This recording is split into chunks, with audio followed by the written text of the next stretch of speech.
Items included हैं। एक तो सीईटी जो टेस्ट है उसका, और दूसरा सोशियो इकोनॉमिक क्राइटेरिया और एक्सपीरियंस। सोशियो इकोनॉमिक क्राइटेरिया और एक्सपीरियंस का जो वजन है वो ग्रुप डी के केस में 10% वजन रखता है और ग्रुप सी के केस में 5% वजन रखता है।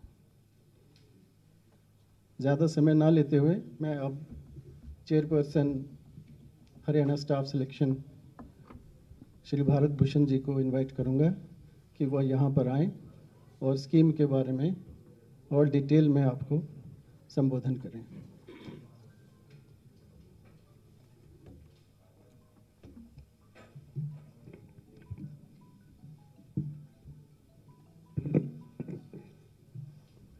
आज के इस विशेष कार्यक्रम में जो स्वामी विवेकानंद जी की जयंती के ऊपर जिसका जो है शुरुआत हो रही है, मैं माननीय मुख्यमंत्री श्री मनोहर लाल जी का, माननीय मुख्य सचिव हरियाणा सरकार, मुख्य PSCM श्री डेसी साहब व सभी अधिकारीगण का और हरियाणा कर्मचारी चयन आयोग के मेरे सहयोगी सदस्य जो यहाँ पर आए उन सभी का, और आप सभी प्रेस के साथियों का यहाँ पहुँचने पर हार्दिक अभिनंदन और स्वागत करता हूँ।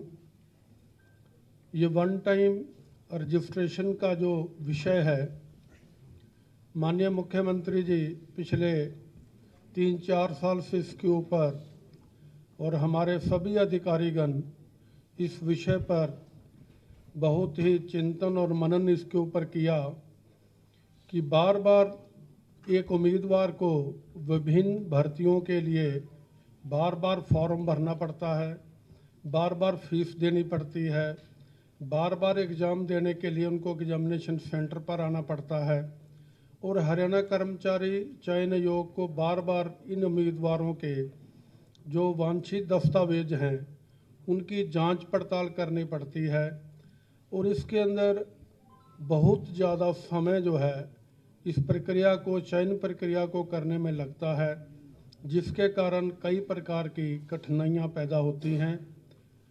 इस प्रक्रिया को सरल करने के लिए और स्पीड अप करने के लिए, और जो माननीय मुख्यमंत्री जी का और हरियाणा सरकार का एक मोटो है कि सभी नौकरियां योग्यता के आधार पर पारदर्शिता के अनुसार दी जाएं, और जो पिछले 6 वर्षों में हमने ये करने का एक प्रयास किया है, उसको और स्पीड अप कैसे किया जाए, पारदर्शिता और जो योग्यता का मापदंड है इसको और भी स्ट्रेंथन कैसे किया जाए, इस विषय पर वन टाइम रजिस्ट्रेशन का जो पोर्टल है उसकी आज विधिवत जो है शुरुआत माननीय मुख्यमंत्री जी के कर कमलों से होगी।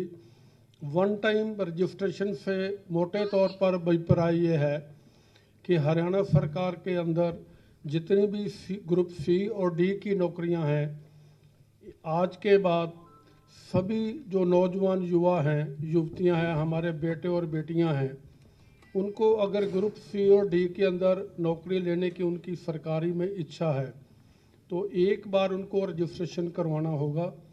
एक बार रजिस्ट्रेशन करवाने के लिए उनको एक ही बार जनरल कैटेगरी के लिए 500 रुपये और आरक्षित वर्ग के लिए 250 रुपये की फ़ीस एक बार ही अपने जीवन काल में, जब तक वो नौकरी लेने के योग्य है, केवल एक बार ही देनी पड़ेगी।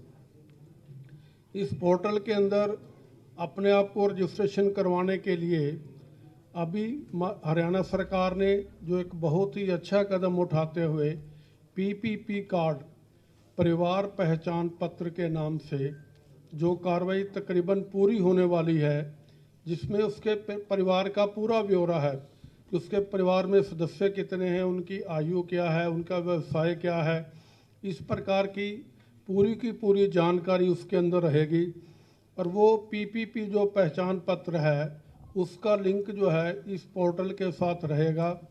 जैसे ही वो उम्मीदवार अपना सभी वांछित जो भी उसकी क्वालिफिकेशन है और वो उसमें सारा डाटाबेस भरेगा तो तुरंत जो है उसके सामने पीपी कार्ड का जो है वो भी एक प्रकार से सारा ब्यौरा उसके सामने आ जाएगा, उसको वो चेक कर सकता है। अगर उसको कोई कठिनाई नज़र आती है पीपी कार्ड के अंदर, अगर कोई और दस्तावेज हैं या कोई जानकारी उससे अलग है जो वो भर रहा है, तो सबसे पहले उसको पीपी कार्ड के अंदर जाके वहाँ जाके उसको करेक्ट करेगा। और करेक्ट करने के बाद जब इस एप्लीकेशन को पूर्ण भर देगा, भरने के बाद पढ़ने के बाद उसको पूरी सत्यनिष्ठा से उसके ऊपर अपने हस्ताक्षर करेगा और उसको डाउनलोड करके अपलोड दोबारा करेगा, तो उसको एक यूनिक आईडी नंबर प्राप्त होगा जो उसको जीवन भर जो है, जब तक वो योग्यता है उसके अंदर नौकरी लेने की, आयु के अनुसार, क्वालिफिकेशन के अनुसार, ये उसके एक प्रकार से काम आएगा। और ये इसका प्रथम चरण है। दूसरा जो चरण है वो CET है, कॉमन एंट्रेंस टेस्ट, जो कि केवल ग्रुप C और D के लिए अलग अलग से होगा। ग्रुप C के और D के लिए जो भी वर्ष में कम से कम एक बार करवाने का जो है हम प्रयास करेंगे, जैसा हरियाणा सरकार की ओर से हमें आदेश प्राप्त होगा। CET के अंदर आने के बाद मान लीजिए ग्रुप C के अंदर का एंट्रेंस टेस्ट लिया जाता है तो उसकी वैधता 3 वर्ष तक रहेगी। 3 वर्ष तक वो जो टेस्ट है उसका स्कोरिंग रहेगा। और जैसे ही हरियाणा कर्मचारी चयन आयोग हरियाणा सरकार के किसी भी विभाग द्वारा, इदारे द्वारा किसी भी पोस्ट के लिए हमारे पास रिक्विजिशन आएगी, मान लीजिए पटवारी के लिए 500 पोस्ट के लिए आता है, तो उसके लिए जैसे ही हम उन CET के अंदर ग्रुप C के लिए जिन्होंने टेस्ट दिया है तो उनका जो डाटा होगा, जो बेसिक क्वालिफिकेशन मान लीजिए 10+2 है, तो उसके अंदर जितने भी उम्मीदवार इच्छावान हैं उनको हम जो है यस करने के लिए अपने पोर्टल पर आमंत्रित करेंगे। और जो उसमें यस करेगा उसके हिसाब से जो उनका स्कोरिंग बनेगा उसके अंदर 5 टाइम्स जो है उनको बुलाया जाएगा। अगर 30 तक जो है हमारे पास उसमें पोस्ट हैं, 30 से 40 के बीच में है तो 150 तक होंगे। और अगर उसमें 50 से ऊपर नौकरियां हैं, पोस्ट हैं, तो उसके अंदर 3 टाइम्स जो है उनको बुलाया जाएगा। और उनका जो है फिर स्क्रीनिंग टेस्ट हम अपने तौर पर हरियाणा कर्मचारी चयन आयोग लेगा और उसकी स्कोरिंग के हिसाब से जो है आगे जो है विषय बढ़ेगा। एक जो सबसे महत्वपूर्ण इसके अंदर बात है कि 10 मार्क्स का जो सोशल इकोनॉमी का क्राइटेरिया हरियाणा सरकार ने आम जनता के लिए, सुविधा के लिए, उनको जो बिल्कुल भी अंतिम लक्ष्य पीछे सबसे पीछे बैठा हुआ व्यक्ति है जिसके परिवार में एक भी नौकरी नहीं है, ऐसे लोगों के लिए जो सुविधा दी है उसके अनुसार उन सभी जो 4 हमारे उसके अंदर मापदंड हैं कि उसके परिवार में किसी के पास नौकरी नहीं है, अगर कोई हमारी बहन और बेटी विधवा है उसके लिए भी उसके अंदर 5 नंबर का प्रावधान है। और उसके अनुसार जो है अगर कोई डीनोटिफाइड उससे वर्ग से है तो उसके लिए भी है। और एक उसके अंदर जो है अगर कोई प्राइवेट नौकरी में हरियाणा सरकार के अंदर काम कर रहा है किसी इदारे के अंदर जो उस नियमानुसार उसमें आता है, अगर उसके पास कोई एक्सपीरियंस है तो उसको भी 5 मार्क्स का जो है एक प्रकार से सहायतार्थ किया गया है। तो ये सोशो इकोनॉमिक के जो 10 मार्क्स हैं ये CET टेस्ट होने से पहले ही उसके योग के अंदर जो है जोड़ दिए जाएंगे ताकि इस प्रक्रिया को बार बार हमें उनके डॉक्यूमेंट को चेक ना करना पड़े।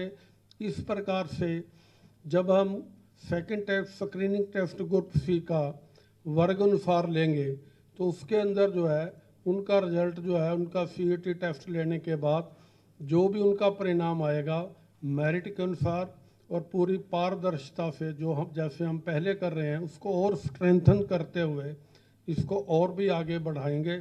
इसी प्रकार से ग्रुप D की प्रक्रिया रहेगी।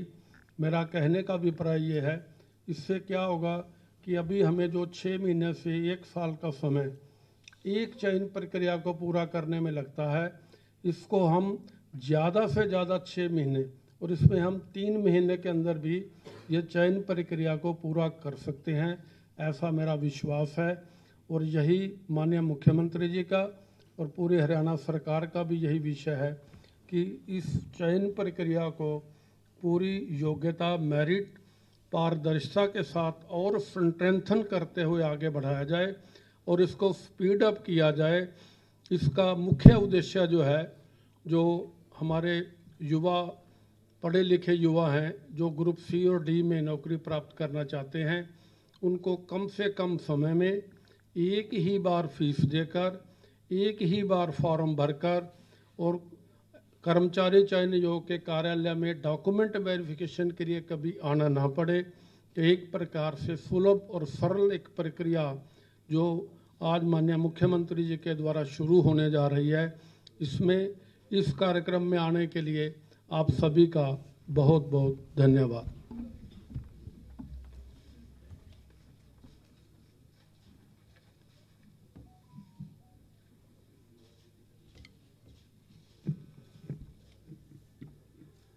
अब मैं उस टीम से, एनआईसी टीम से श्री राहुल को इनवाइट करूंगा कि इस पोर्टल के बारे में, वेब पोर्टल के बारे में, जिस पर बच्चों ने, एप्लीकेंट्स ने रजिस्टर करना है, उसके बारे में आपको थोड़ा सा डिटेल में, विस्तार में बताएंगे।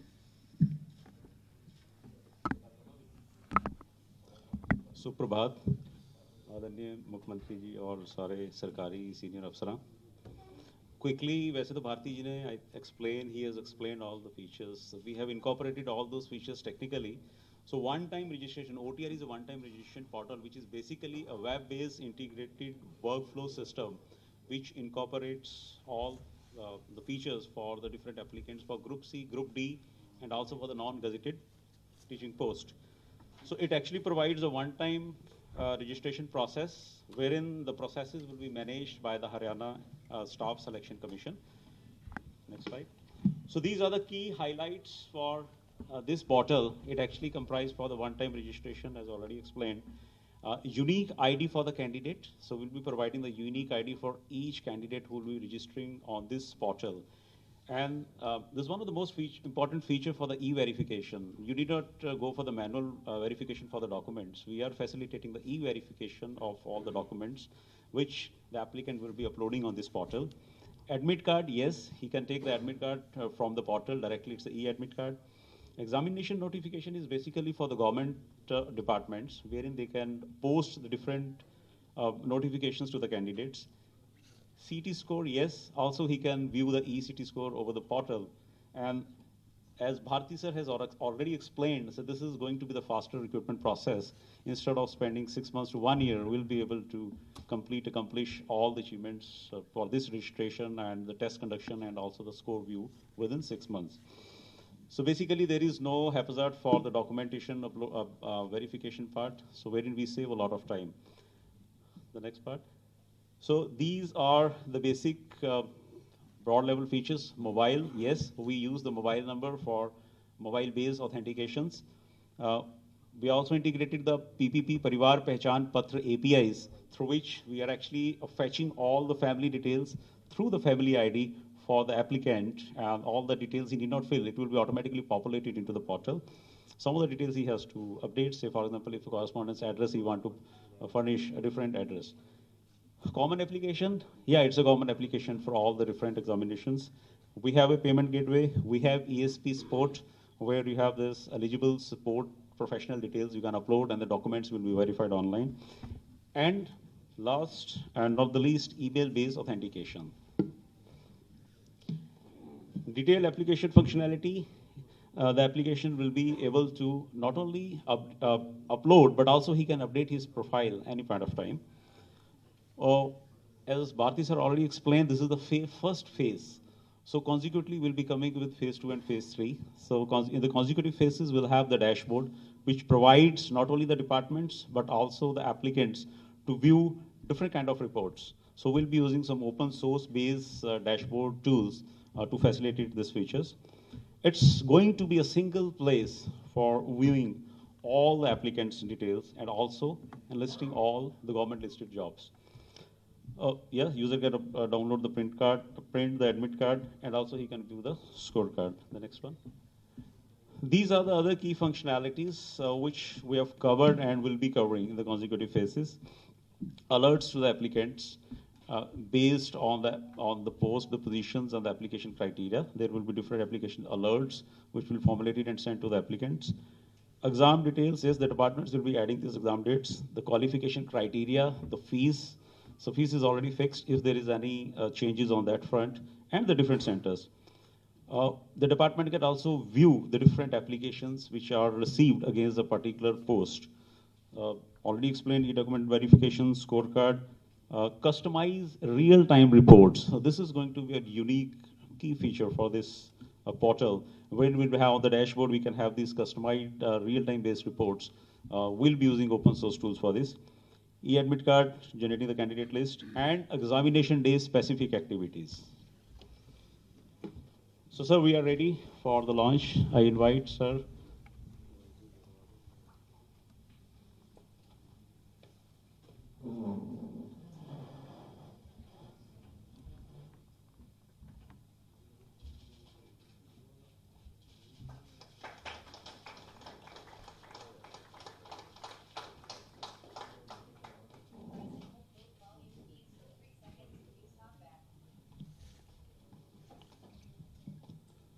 और अब मैं माननीय मुख्यमंत्री जी से अनुरोध करूंगा कि हमारा मार्गदर्शन करें।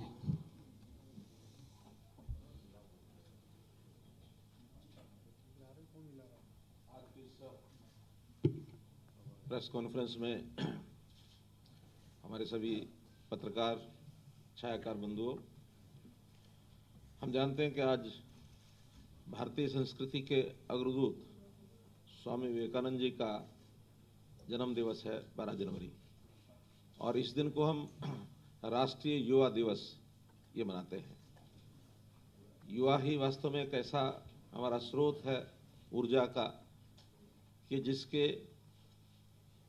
उसकी अपनी टैलेंट, उसका अपना योग्यता, उसके अपने गुण, उसकी अपनी क्षमता, उससे हम अपने देश को, समाज को खूब आगे बढ़ा सकते हैं।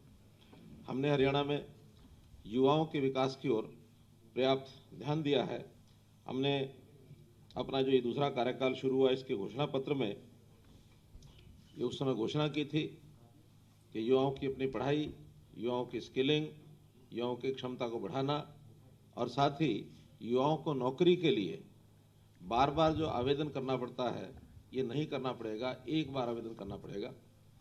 उसी के ऊपर कार्यक्रम को आगे बढ़ाते हुए हमारी आईटी टीम ने, हमारे स्टाफ सिलेक्शन कमीशन ने मिलकर के एक जो पोर्टल बनाया उसका आज विधिवत लॉन्च किया है।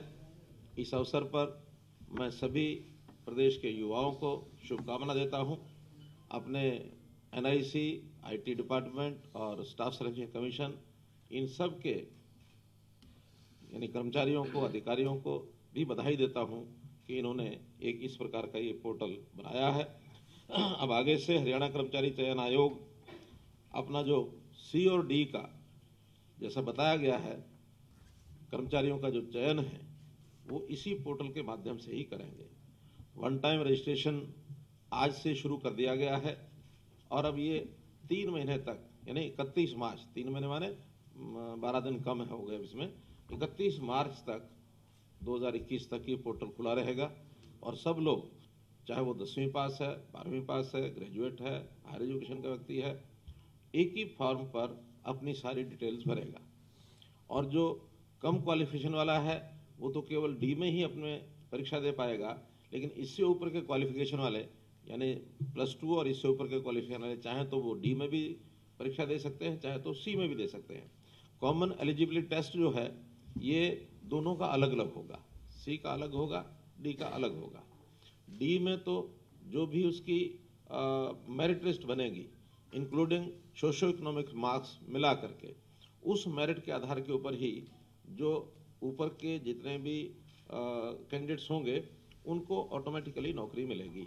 हाँ, उसमें जो विशेष उनकी उपलब्धि चाहिए, जिनके लिए जैसा विशेष उनका अनुभव या तकनीकी अनुभव, इसके अलग से जो सर्टिफिकेट की आवश्यकता होगी, उन सर्टिफिकेट के लोगों को ही अपनी मेरिट के हिसाब से वहाँ नौकरी मिलती जाएगी, अलग से दूसरा टेस्ट नहीं होगा।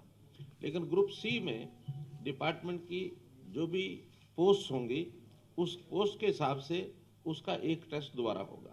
और वो जैसे बताया कि अगर 30 पोस्टें हैं अप टू 30 तो 5 टाइम्स, 30 से 50 तक 150 फिक्स होंगे और 50 से ऊपर 3 टाइम्स, ताकि फिर वो 50 से ऊपर 3 टाइम्स 150 से ऊपर निकल जाएंगे। तो इस प्रकार से 3 स्लैब्स उसके बनाए गए हैं और मैं समझता हूँ कि बहुत बड़ी एक सुविधा ये युवकों को, क्योंकि एक ही युवक बार बार टेस्ट भरता है, बार बार टेस्ट के लिए फार्म भरता है और उसको बार बार फीस देनी पड़ती है। उसकी बजाय वो 3 साल के लिए एक बार ही अपनी पात्रता टेस्ट के लिए फीस होगी। अगर वो दूसरी बार उसको इम्प्रूव करना चाहता है तो उसको फीस वो दोबारा देनी होगी, क्योंकि मुख्य जो कॉमन एलिजिबिलिटी टेस्ट है ये फीस उसकी है। बाकी जितने भी आगे टेस्ट होंगे ग्रुप सी के उसमें कोई भी फीस नहीं होगी। इसलिए और जब भी वो आखिरी फीस जमा कराएगा उसके 3 साल तक वो वैलिड रहेगी। उस 3 साल से मानो पहले साल कराता है 3 साल तक, और हो सकता है वो दूसरे साल फिर जमा करा के अपना टेस्ट देना चाहता है तो फिर चौथे साल तक रहेगी। तो इसलिए ये 3 साल की उसकी एलिजिबिलिटी हर टेस्ट की ये रहा करेगी। मित्रों, जैसा आप देखते हैं पहले हमारे, हाँ जी, एक एलिजिबिलिटी टेस्ट के लिए, वो एलिजिबिलिटी टेस्ट 3 साल के लिए वैलिड होगा। अगर 3 साल में आगे नहीं देता तो वहां तक रहेगी। लेकिन इम्प्रूव करने के लिए अगर मानो उस अगले एलिजिबिलिटी टेस्ट के लिए फिर वो देना चाहता है तो फिर से उसको फीस देनी होगी, तो वो टेस्ट की उसकी भी फिर 3 साल वैलिड हो जाएगी।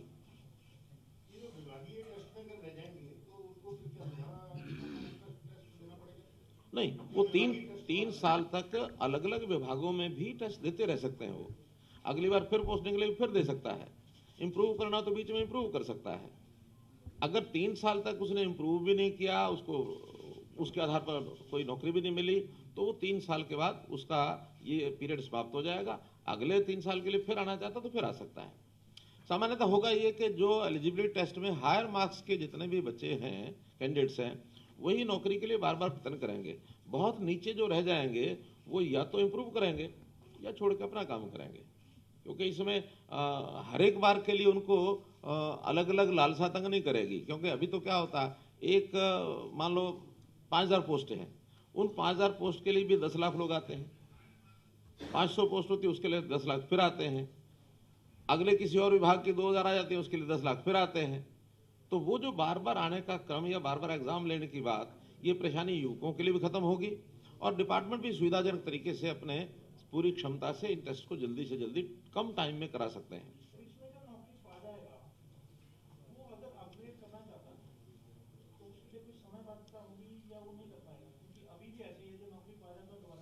देता रहेगा वो, हाँ वो दे सकता है। वो इस आधार पर ये रजिस्ट्रेशन तो उसका नौकरी का खत्म हो गया, वो नए सिरे से रजिस्ट्रेशन करा के फिर कर सकता है, क्योंकि एक बार नौकरी जिसको मिलेगी वो इसमें से डिलीट हो जाएगा।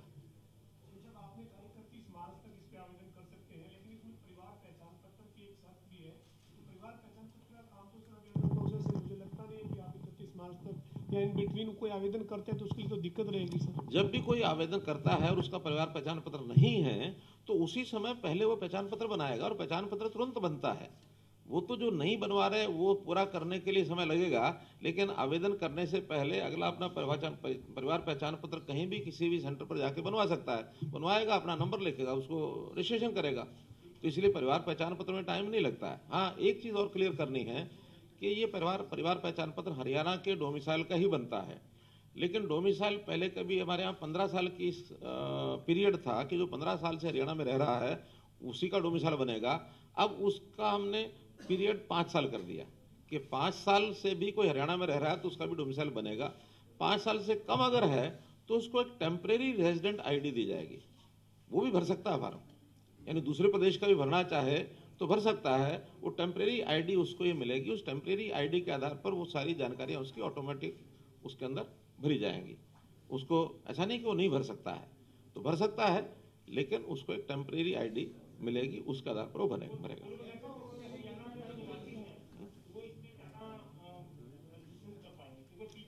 नहीं, सभी कर पाएंगे। पीपीपी के अलावा मैंने बताया ना, अगर किसी का पीपीपी नहीं है वो टेम्परेरी लेगा। हाँ, उसी पोर्टल में भरना पड़ेगा। हमारा जो पोर्टल है पीपीपी का, उसी में एक प्रावधान टेम्परेरी आईडी का है, उसके अंदर टेम्परेरी आईडी बनाएगा, अपना मूल एड्रेस जहां का वहां का लिखेगा।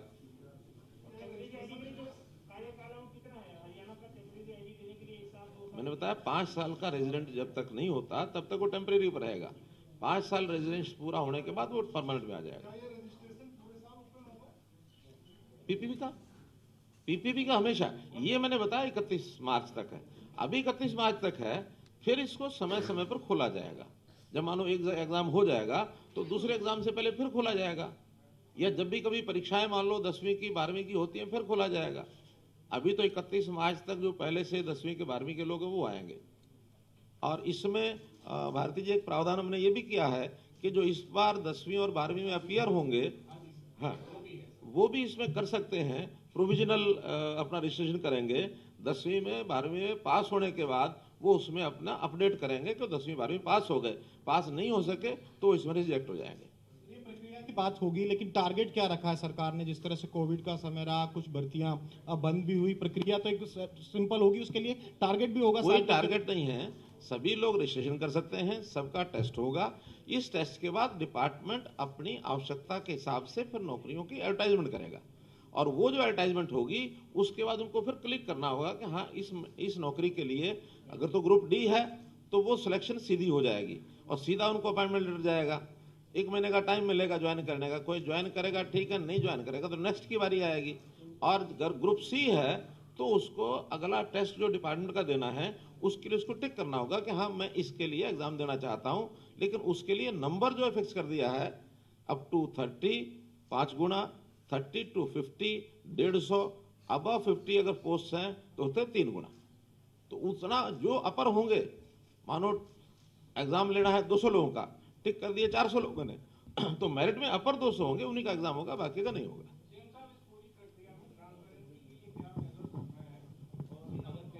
कुछ गड़बड़ी पाई जाती है तो कैसे? मैंने बताया कि इससे बड़ी तो ट्रांसपेरेंसी नहीं हो सकती। हर चीज पोर्टल पर है, जितने लोगों ने फार्म भरे हैं वो सबको पता रहेंगे वेबसाइट के ऊपर। जिनको सोशो इकोनॉमिक नंबर दिए गए हैं वो पहले से उसके अंदर डाल दिए जाएंगे, उसको जोड़ करके मेरिट बनाई जाएगी। किसी ने चैलेंज करना तो चैलेंज करेगा। ये जो 10 नंबर के मार्क्स हैं ये तुरंत जैसे रजिस्ट्रेशन 31 मार्च को पूरी हो जाएगी, उसके तुरंत बाद वो उनकी एप्लीकेशन के आधार पर नंबर डल जाएंगे।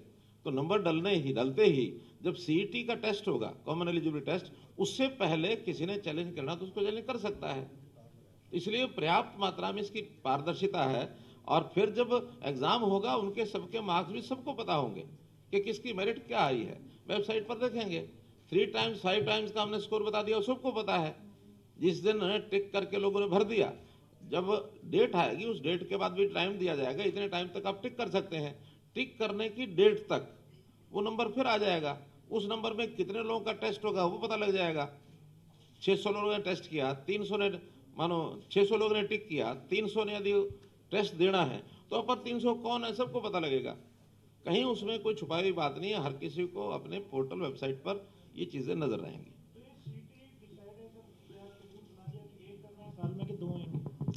ऐसा कि अभी इस पर काम चल रहा है, क्योंकि ये कोई भी तैयारी होगी वो कम से कम 5 महीने 6 महीने उसमें लगने हैं। आज उसकी तैयारी शुरू करेंगे, इधर से रजिस्ट्रेशन चलता रहेगा, तो 6 महीने का मतलब है जून से पहले तो ये नहीं होगा। तो पहला टेस्ट जून में होने के बाद तभी हम डिसाइड करेंगे कि अगला टेस्ट कब करना है। लेकिन साल में एक जरूर होगा, अगर आवश्यकता रही तो भी हो सकते हैं।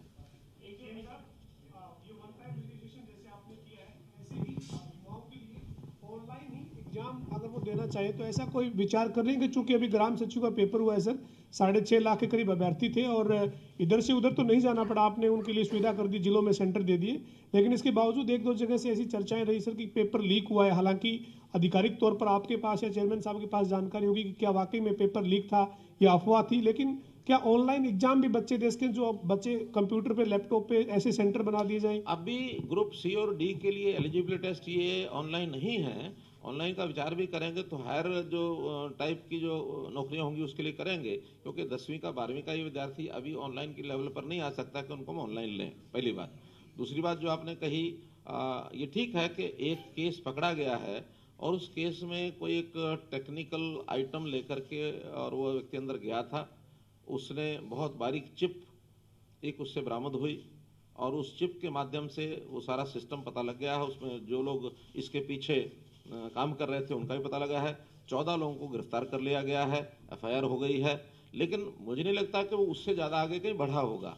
कोशिश उनकी रही होगी कि बहुत बड़ा एक कोई स्कैंडल करने की, लेकिन टेक्निकल चीज़ों को पकड़ने के लिए भी टेक्निकल चीज़ें ही ज़रूरत है। अभी उसकी छानबीन चल रही है कि कहाँ तक क्या किसकी उसकी कोशिश की गई होगी।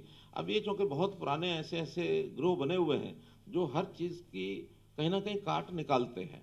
अब टेक्निकल लड़ाई तो टेक्निकल चीज़ों से लड़ी जाएगी। अब उसका प्रबंध कर रहे हैं हम कि कैसे उसको आगे करेंगे, लेकिन आगे ये नहीं होगा।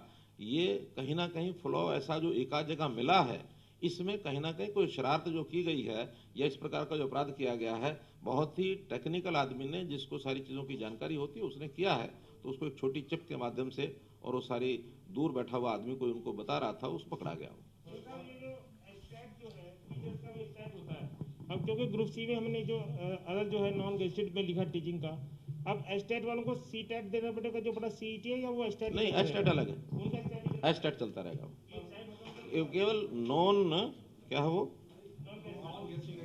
नॉन गेस्टिंग टीचिंग जो है वो ग्रुप सी के साथ होगा।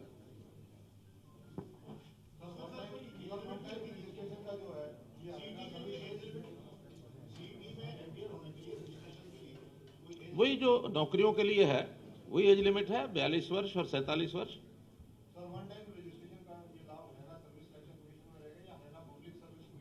नहीं, अभी स्टाफ सिलेक्शन कमीशन, अभी केवल स्टाफ सिलेक्शन कमीशन का ग्रुप सी और डी में ही है, ये ए और बी में नहीं है। HPSC तो ए और बी की ही नौकरियां करते हैं।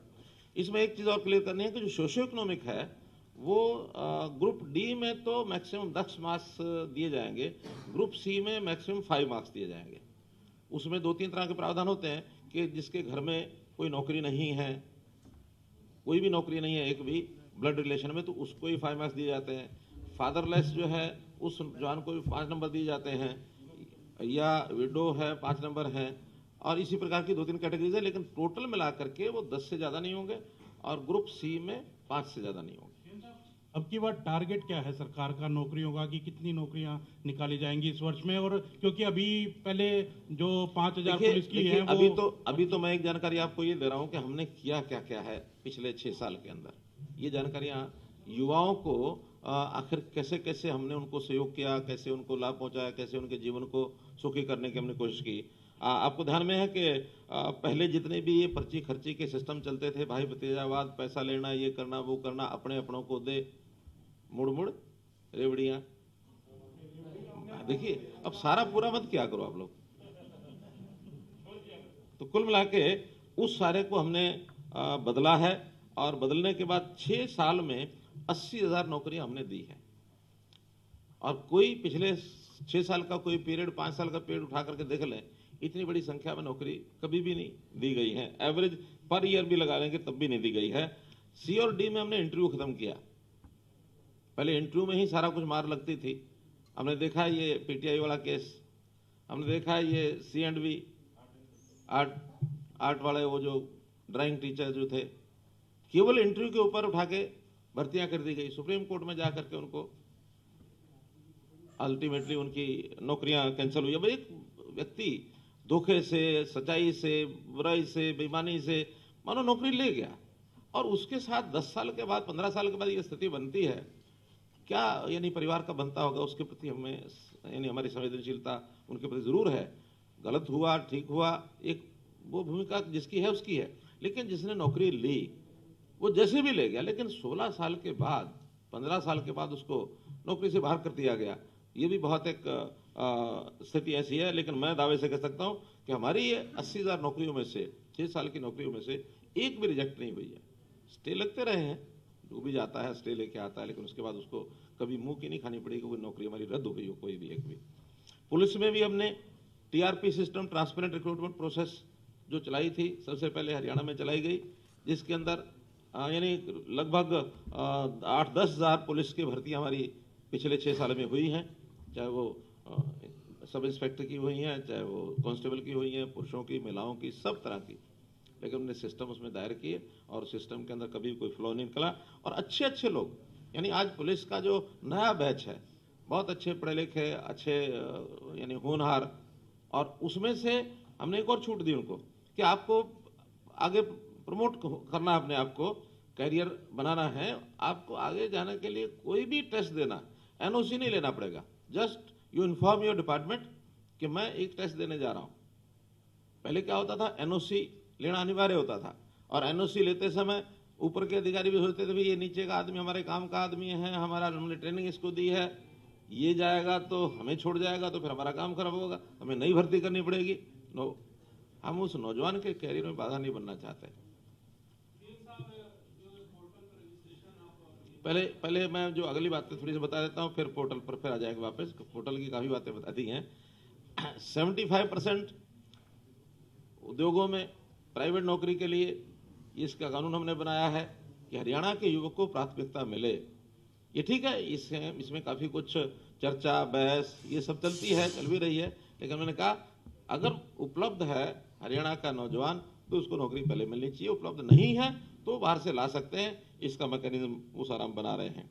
विदेश सहयोग विभाग हमने बनाया है, कल ही उसमें मीटिंग हुई है कि हमें अपने नौजवानों को, हमारे यहाँ जो वर्कफोर्स है ये काम करने के लिए विदेश में भी अगर जा सकते हैं उनको फैसिलिटेट किया जाए। कॉलेजेस में फ्री पासपोर्ट बनाने की हमने सुविधा दी।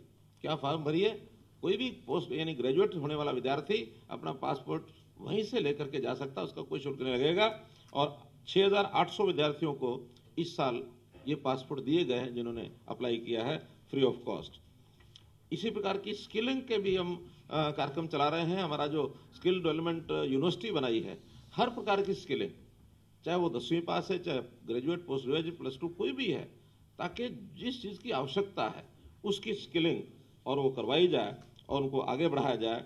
ये भी हमने जो काम किया है उसके अंदर भी केवल यूनिवर्सिटी में 12,000 विद्यार्थी वो स्किलिंग का उनका तैयारी हो गई है। और इसके अलावा स्किलिंग यूनिवर्सिटी के इंडस्ट्री के साथ एमओयूज हो रहे हैं।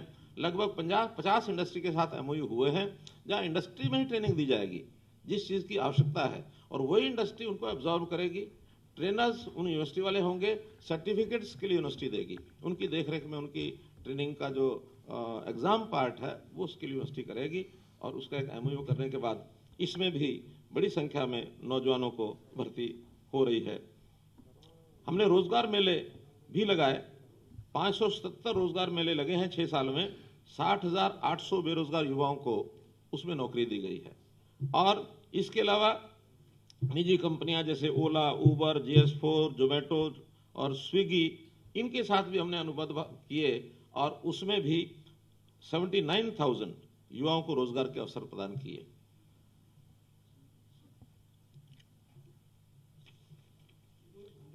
इसी प्रकार ITIs, हमारे ITIs में 71 ट्रेड हैं इस समय, 40 उद्योगों के साथ उन्होंने भी MOU किया है कि वहाँ जो ITI में कोर्स कराते हैं उसके बाद उन्हीं इंडस्ट्री में जिनका MOU होते हैं फर्स्ट प्रायोरिटी उनको दी जाती है कि वहाँ जाकर के ज्वाइन करना चाहे तो कर सकते हैं। इसमें भी बहुत बड़ा एक युवाओं को रोजगार का ये सारा विषय मिला है। जैसा मैंने कौशल विश्वविद्यालय के MOUs का विषय बताया है, जो इंडस्ट्री के साथ किए गए हैं उसमें भी 71,000 युवाओं को और ऐसा उन इंडस्ट्री में जाने का अवसर मिला है। कोचिंग के नाते भी जैसे युवाओं को, जो गरीब विद्यार्थी हैं, अच्छे होनहार हैं, इनके लिए सुपर 100 कार्यक्रम चालू किए, अभी 2 चल रहे हैं, इस बार से हमने उसकी 4 की घोषणा की है। और वहाँ गरीब विद्यार्थी फ्री कोचिंग, एक अच्छे लेवल की कोचिंग दी जाती है। और दोनों कोचिंग सेंटर से इस बार 83 युवा ऐसे हैं जिनको IIT और मेडिकल कॉलेजेस में एडमिशन मिले हैं। तो इसमें एक बहुत बड़ी उपलब्धि ये सब हुई है। M3M फाउंडेशन, इसमें हमने 50,000 मेधावी विद्यार्थियों को यानी प्रतियोगी परीक्षाओं की तैयारी कराने के लिए ऑनलाइन तैयारी ये इस फाउंडेशन के द्वारा हो रही है। 50,000 विद्यार्थी अपने घर बैठे ये इस प्रकार की ले रहे हैं। सक्षम युवा योजना, जैसे पहले से पता है कि 100 घंटे काम के बदले में पोस्ट ग्रेजुएट को 9,000 रुपया, ग्रेजुएट को 7,500, +2 भी चालू कर दिया है, उसको 6,000 रुपया मासिक उसको मिलेगा। इसमें भी 1,20,000 युवाओं ने इसका लाभ उठाया है। हालांकि ये टेम्परेरी लाभ होता है उनको, जब वो उसके बाद बाहर निकल करके नौकरी जाते तो उसको छोड़ते हैं, लेकिन एक प्रारंभिक उनको हेल्प मिल जाए, ये भी हमने किया है। खेलों में भी हम बहुत कुछ कर रहे हैं, उसके लिए युवाओं को खिलाड़ी के नाते तैयार करना। इस बार तो भाग्य से हरियाणा जो मेज़बानी कर रहा है कि हमारा खेलो इंडिया नेशनल गेम खेलो इंडिया पंचकुला में ही उसका आयोजन होगा नवंबर 2021 में। तो ये युवाओं को आगे बढ़ाने के लिए प्रधानमंत्री जी का जैसा एक आह्वान है कि शिक्षा में, कौशल में, खेल में, रोजगार में इन युवाओं को आगे बढ़ाया जाए, हर दृष्टि से हम काम कर रहे हैं। और इस नाते से आज के इस कार्यक्रम में इस पोर्टल का जो शुभारंभ हुआ, इसका भी बहुत बड़ा युवाओं को लाभ होगा। कल लोहड़ी का त्यौहार है, आने वाले दिन में संक्रांति का त्यौहार है, दक्षिण में पोंगल का त्यौहार चल रहा है। इन सब त्योहारों को आप लोग खुशी से मनाएं। आपको बहुत बहुत शुभकामना, बहुत बहुत बधाई। अब कोई विषय बाकी रह गया हो तो 2-4 मिनट कर सकते हैं।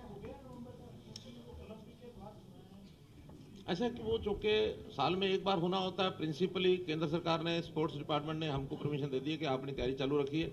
उसकी निश्चित डेट्स वो बाद में तय होंगी, लेकिन उसके कौन से खेल कहाँ होंगे ये सारी तैयारी हमने कर ली है।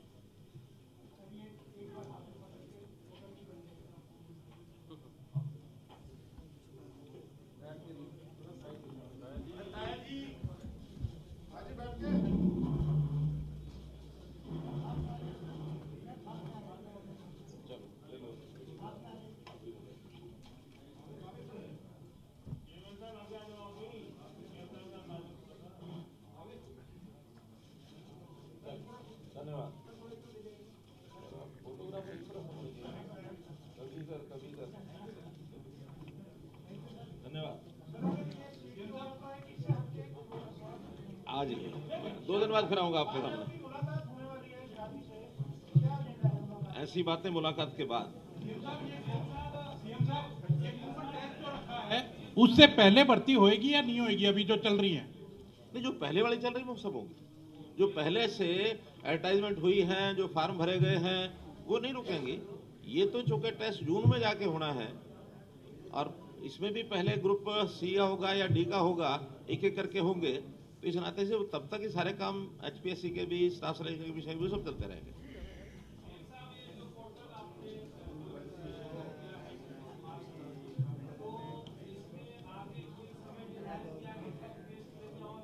मैंने बताया ना, लगभग 6 महीने की तैयारी सी टेस्ट की होती है। तो जून के आसपास डेट आएगी। उससे पहले सोशो इकोनॉमिक जो मार्क्स देने होंगे उसका भी वेरिफिकेशन या उसकी कोई ऑब्जेक्शन आते हैं तो उस ऑब्जेक्शन को दूर करना, ये अप्रैल में ये काम होगा, जून में ये टेस्ट होगा और जून के बाद इसकी भर्तियां होंगी। धन्यवाद।